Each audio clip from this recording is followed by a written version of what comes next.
আসসালামু আলাইকুম প্রিয় দর্শক মণ্ডলী। লতিরাজ কচু বিষয়ে কিছু আলোচনা করব। জেলা নাটোর, থানা বড়াইগ্রাম, গ্রাম তালসু, কুণ্ডুপাড়া। এই যে এগুলো হচ্ছে বাড়ি এক লতিরাজ কচুর চারা ওঠানো হচ্ছে। এক ভাই অর্ডার করছে সিলেট থেকে, ওনার জন্য চারা ওঠাচ্ছি। আর এই চারা রোপণ করার নিয়ম হচ্ছে লাইনে এক হাত পর পর, এই যে লাইনে দেখতে পাচ্ছেন রোপণ করা, এক হাত পর পর এক লাইন থেকে আরেক লাইন 1.5 হাত, অর্থাৎ 18 ইঞ্চি বাই 24 ইঞ্চি এই হারে আপনাদের লতিরাজ কচু চাষাবাদ করতে হবে।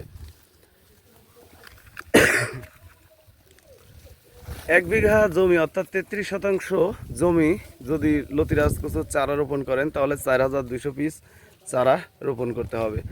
আর শতাংশে 130 পিস করে লতিরাজ কচুর চারা রোপণ করতে হয়। আর 1 বিঘা জমিতে আপনারা সার ব্যবহার করবেন ইউরিয়া, টিএসপি, পটাশ সারটা ব্যবহার করবেন না। পটাশ সারটা ব্যবহার করলে কচুটা পচে যাওয়ার সংখ্যা থাকে, মানে গড়া পচন ধরে, সেক্ষেত্রে আপনারা পটাশ সার ব্যবহার করবেন না। তে আমরা বাংলাদেশের প্রতিটি জেলায় এই লতিরাজ কচুর চারা 2 টাকা মূল্যে বিক্রি করে থাকি। আপনারা যদি লতিরাজ কচুর চারা সংরক্ষণ করতে চান তাহলে আমাদের সাথে যোগাযোগ করতে পারেন। আমরা নিয়মিত বাংলাদেশের প্রতিটি জেলায় এই লতিরাজ কচুর চারা বিক্রি করে থাকি। ভালো থাকবেন, সুস্থ থাকবেন। আসসালামু আলাইকুম।